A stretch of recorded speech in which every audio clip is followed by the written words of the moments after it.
All right, guys. So what we're going to do is just bring in the other channels and then we're going to rip into this. So again, if you have any questions that you want to ask live, please just whack them in the comments and I'll be sure to answer those questions. Quick sip of the old coffee and we're good to go. All right, guys, let's do this. So another episode of Q&A today, and this one's got a little bit of a Christmas flavor about it, right? I'm thinking that we might run a Christmas workshop this year, just helping with how to navigate the season that is. And the first question actually is a response to this. The question was, I always put on weight at Christmas. I always put on weight at Christmas. How can I avoid that this year? So imagine, like, I don't know about you, but I'm like a Christmas dude. Like, I love Christmas. It is my favorite time of the year. Why? Because I might have a day off or two. I might get in hand with my family. And, you know, you might stick to your diet perfectly. But if in the process of adhering to your diet, you don't actually have a good time with the most important people in your life, I would argue that that's probably not worth it. What do you think? I would argue that's probably not worth it. So how can you have your cake and eat it too? How can you enjoy Christmas without stacking on a bunch of weight? From a top level, I want you to think about it this way.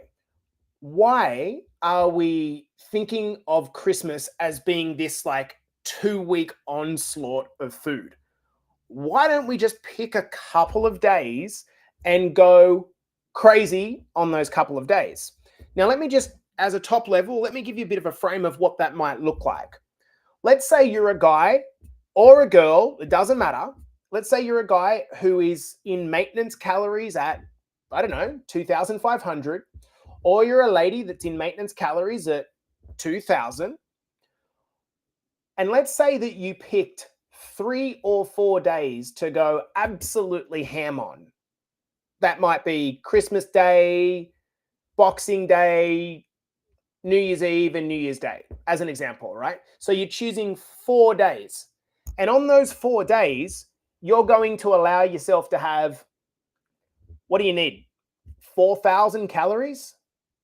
4,000 calories? Would that be enough? So doubling your intake, 4,000 calories? Well, here's what you do. You plan for the extra 2,000 calories on those 4 days, or 1,500 calories above your maintenance, whatever it is, whether you're a guy or a girl, and you plan it in and you actually have that. Then what you do is in the lead up to those days, you just bank 200 or 300 calories.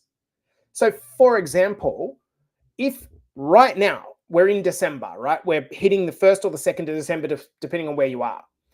You could bank 300 calories a day. You could drop your intake by 300 calories a day for the next 10 days. That would bank you 3,000 calories for, say, Christmas Eve or Christmas Day, which would mean that if you're in maintenance calories at 2,000, you could eat 5,000 calories for that day. And you might be like, well, is that actually going to work? Does that work? Over the long term, it does work, and it's called calorie cycling. It simply means you have days that are higher and days that are lower. There are not many people in the world whose calorie intake goes in a straight line every single day. Why? Because you're a human. We're messy. We enjoy ourselves with our food. So what we can do is, number one, we can calorie bank for the future, choose 2 or 3 days and save up for those days in the same way that you'd save up some money. The second thing we can do, and this is what I'm personally going to do, I'm going to make December my most active month of the year. That does not mean that I'm going to go out and start running every day. That's not what I'm talking about at all. But what I will do is make sure that my average steps starts to knock up by an extra 2 or 3,000. So right now I'm averaging about, 10,000 steps a day. I'm just going to knock it up to 12 or 13,000 steps a day. Why? Because it's predictable to me that my calorie intake is going to go up. So I'm just going to offset it a little bit with an increase in calories. Now, should you be doing maths? No, you shouldn't be doing maths about this. But if you think about it this way, each extra 1,000 steps is probably about an extra 50 calories, right? So if you want to just be able to eat a little bit more, just knock it up by 3,000 or 4,000 steps a day. Get out for a morning walk like Ron does every morning. Get out for a morning walk, make your deposits before you start jamming in all the food. And if you do that, you will not put on weight over Christmas. I guarantee you. In fact, a lot of you will actually lose weight over Christmas, which is amazing, right? Little bit of a start to that one and a big answer on the question, but I think it's really, really important. People think that holiday season means weight gain. It does not. It does not mean weight gain at all. And good morning, Nicole and Kate. Good morning, Ron. Come on in, guys, and thanks for joining. If you got any questions, guys, you can ask them into the comments. Okay, so Liva says, can you train your arms without dumbbells? Yes, you can. Absolutely, you can. All that the tool does, whether it's a machine, a dumbbell, a barbell, or body weight, is adds resistance. Okay. Do you know one of the best ways to train your arms? Can anyone think of a compound way to train your arms? Let me know in the comment. Good morning, Bretto. Can anyone think of a compound way to train your arms? The thing about arm training is it's nearly always isolation movements, right? Bicep curls, dumbbell bicep curls, barbell bicep curls. What is the one compound way you can train your arms? Can anyone guess it? I'm actually gonna hold off on this. Good morning, Jen. How are you, girl? I'm gonna hold off on this because it's not a trick question. Can anyone tell me what the only compound way to train your arms are? Can anyone think about it? Copper bottles. Got no idea what that means. Can anyone think of the only compound way to train your arms? In other words, a way to train your arms that involves multiple joints at the same time, kind of like a squat, right? A squat trains multiple joints. I'm going to give it to you guys. The humble chin up. The humble chin up. If you have somewhere in your house that you can just go like this and go like this and start pulling yourself up, even though, yes, you might not be able to do that at the moment, this is an incredible way to train your arms, right? So take that. One way to train your arms is to do lots of chin-ups. Another way to train your arms is if you don't have dumbbells, what I'm going to be doing is I'm going to be away from home for a long period of time. I'm going to just take my resistance bands, right? Resistance bands are so easy to train your arms without dumbbells. Good morning, Brendan. I hope you're well, my brother. Okay, are there any drinks that are better for you so you can still enjoy Christmas? Good morning, Fims. Okay, so are there any drinks that you can drink? Okay, the first thing that I'm going to personally do, I'm going to have a few beers over Christmas. However, the majority of beers that I will have will be non-alcoholic beers. And people might look at that and go, "Oh, that's dumb, that's stupid." I'm not saying you have to do that, but for me, I would rather sit down with my dad and have 5 beers that is a grand total of 100 calories, then drink 5 beers that's a grand total of 750 calories and then feel shit the next day. So the one thing you can do is just look at ways to include non-alcoholic wine and beer into your regime. 100%, this is a game changer. And when you get over your own ego of like, oh, I don't drink alcohol-free beers, you're going to see that actually they're actually delicious. The second thing that I'm going to do, I'm going to have a few spirits, right? So when I do drink, I'm going to have a few spirits and I combine those spirits with either soda or Diet Coke. Soda or Diet Coke. Both delicious, both make you feel fresh. That is the easy way to be able to have the alcohol and not have all the extra calories that go with it. Does that make sense? Couple of tips there. Good morning, Migs, you beautiful girl. Can see you right back in the group this week. Is it normal that I am starving in a calorie deficit or am I doing something wrong?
let's try again. Are we back, guys? Are we back? Are we back? Are we back? Are we back? I think we're back. I think what I did is a little like fat finger on my keyboard. It's a bit silly, isn't it? Just let us know in the comments if we're back, guys. Jen, Nick, we're good? Okay. What about jumping rope? Thanks, Shell. Okay, what about jump rope? Yeah, I mean, it's not something that I would personally entertain. There's nothing wrong with jump rope, except if you are a parent that's like carrying a little bit of extra weight and you're bouncing up and down on the spot in a jarring movement on your knees and your hips and your ankles. That's not what you want. There are better ways to get your steps up, to get your cardiovascular fitness up, than repeatedly jarring down. Now, if you're an athlete or if you are you're 20 years old, no problems at all. For our audience that generally follows, no, not necessary. Okay, I think we should not overtrain our muscles or that will not grow. Yeah, absolutely. So if you are training, 5 days a week, the chances are the intensity of your training sessions are really dropping. You're so sore and you're not giving your muscles time to recover. That's a very, very good point. Yep, 100%. Guys, if you have any live questions that you want to ask, you can bang them in the comments. Sorry for the volume dropout, guys. Fat fingers and I accidentally pressed mute, I think. I've never done that before. If you have any questions, whack them in the comments. All right, so is there a minimum number of steps I must do to lose weight? Or is it actually 10,000? I'm struggling to hit it a bit. Okay, so this is a classic example of people overcomplicating things. If your average calories, team, is like literally, if your average calories is 3,000 a day, average steps is 3,000 a day, and you knock that up to say 6,000 a day over the course of the next month, oh my God, you've just doubled your steps. This is huge. This is a huge, huge progression. There is nothing magic about 10,000 steps a day. Good morning, Timbo. There's nothing magic about 10,000 steps a day. What it is the 10,000 steps a day mark represents a really solid level of activity for the average desk-bound or car-bound or seated person. Does that make sense? I think that if you think about it like this, most people get bugger all calorie burn out of exercise. And if you work off 30 to 50 calories per 1,000 steps, what that works out to be is 300 to 500 calories on a 10,000 step day that you've burned through exercise. I'll say that again. If you work off 30 to 50 calories burned per 1,000 steps, and if that sounds low, I know. This is the reason why it's really stupid to just rely on exercise to lose weight versus your nutrition. In 10,000 steps, you can expect to burn about a maximum 500 calories, right? So I think it's because for most people, 500 is the number that's kind of in their head that they can wrap their head around. Okay, if I can do 10,000 steps, I'll probably burn around an extra 500 calories a day. Does that make sense? All right, so we got Timmy McIntyre asking, barbell stiff leg deadlift. Do you drop the weight to the ground each time or just lower it to the shins? This is a very, very good question, Tim. Me personally, I would prefer to have it so that the tension is constant on your hamstrings, okay? The barbell stiff leg deadlift and the RDL, both of these are amazing for your hamstrings and for your glutes, particularly if you do them really slow on the decline, Timbo, okay? Really slow on the decline. If your hamstring flexibility is really good as well, what you could also do is and I tried this the other day, actually. It felt really good, Tim. Put a platform underneath you, right? So a couple of the little steps.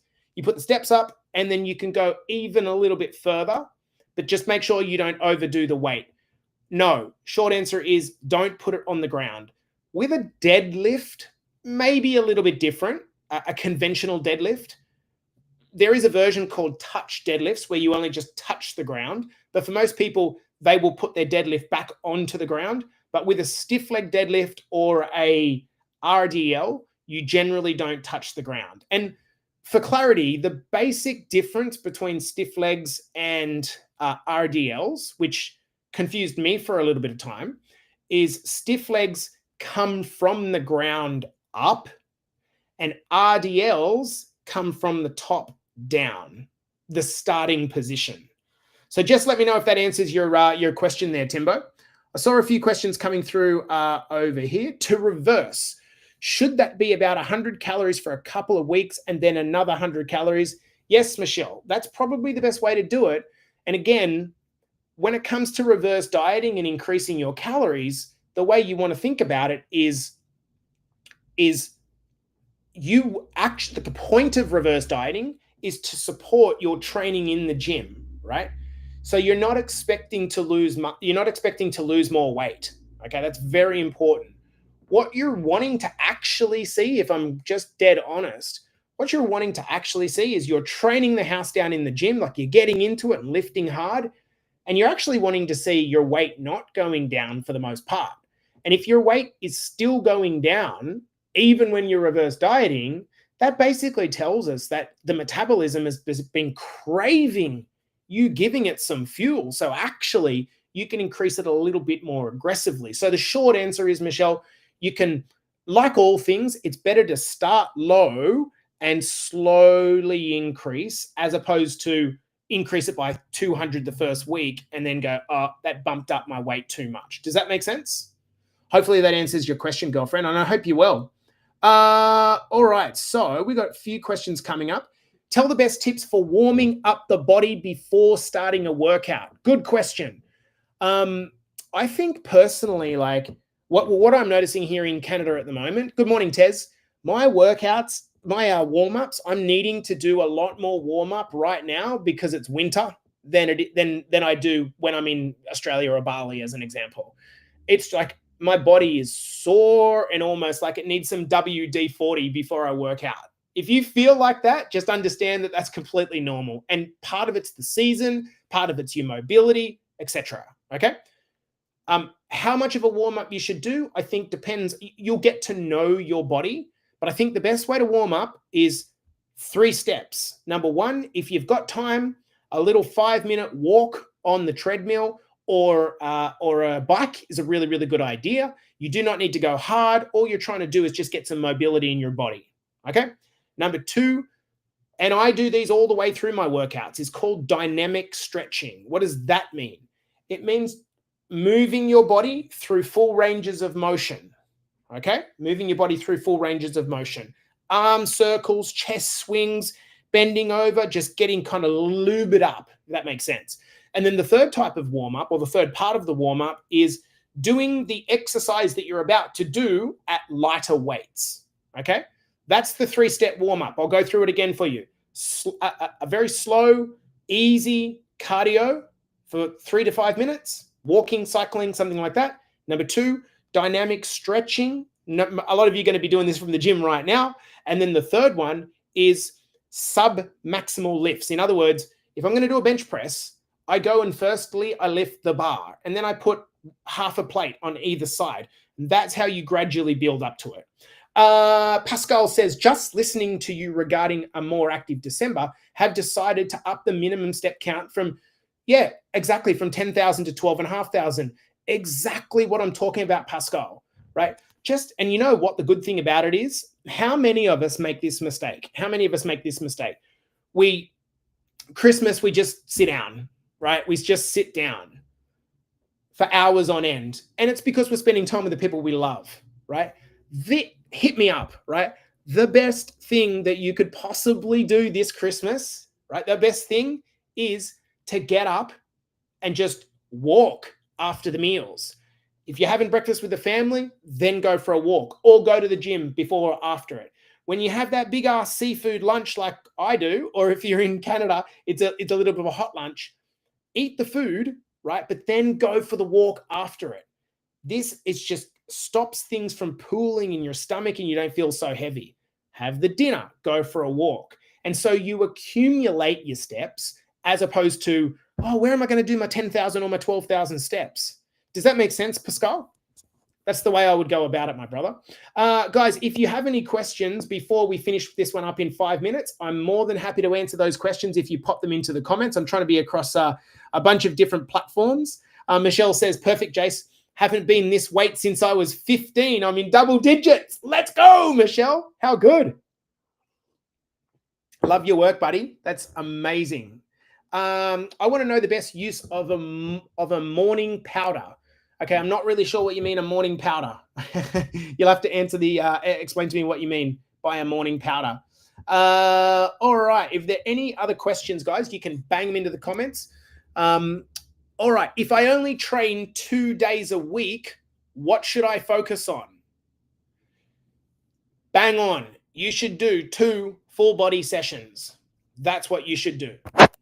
I don't want to even dilute the answer anymore with more words. If you're training 2 days a week as a beginner, that is absolutely perfect. And you should be training full body sessions for 45 to 60 minutes, 2 times a week. That is amazing. That is amazing. Ranesh says swimming or jogging. Depends on what your goals are. If your goals are to be a swimmer, then you need to swim. If your goals are to be a runner, then you need to run. But if your goals are to look good and feel good, you need to prioritize nutrition, resistance or strength training. And then I would be doing my 10,000 steps a day. And then if you want to, you can top that up with some extra cardio when you're doing a cut. That's the way I would play that. Kylie says, I cannot exercise due to an injury. Will this stop my progress? Kyles, this will not stop your progress, girl. This will not stop your progress. It may slow it down a little bit because obviously calorie balance comes down to it's 2 sides of the equation, right? There's what's coming in and what's going out. But the great thing is that you have this side, the powerful side, right? The powerful side's the nutrition. If you get your nutrition right, and Kyles, I would always press reset and kind of divert you to the meal plan as close as possible so you don't have to think about it, right? It's all done for you. You just pick it up and follow it and you get results. It's as simple as that.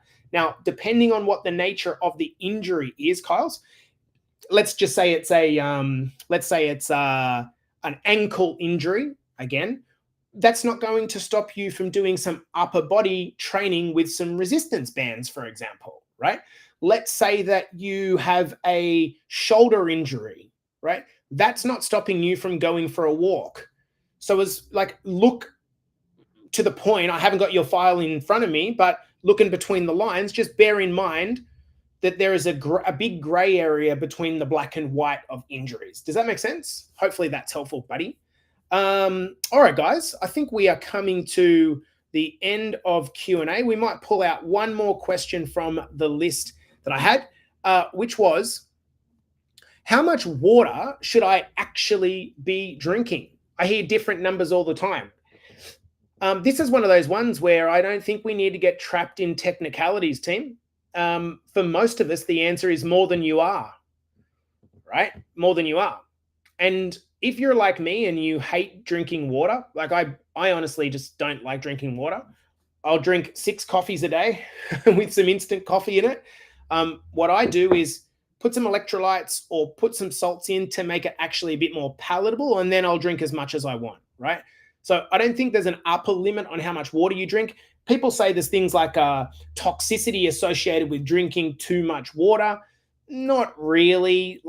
You'd have to be drinking in excess of 5 or 6 liters of water a day to enter that territory. And it's just not really going to happen for the average person unless you're trying to push yourself into toxicity, which is just not going to happen.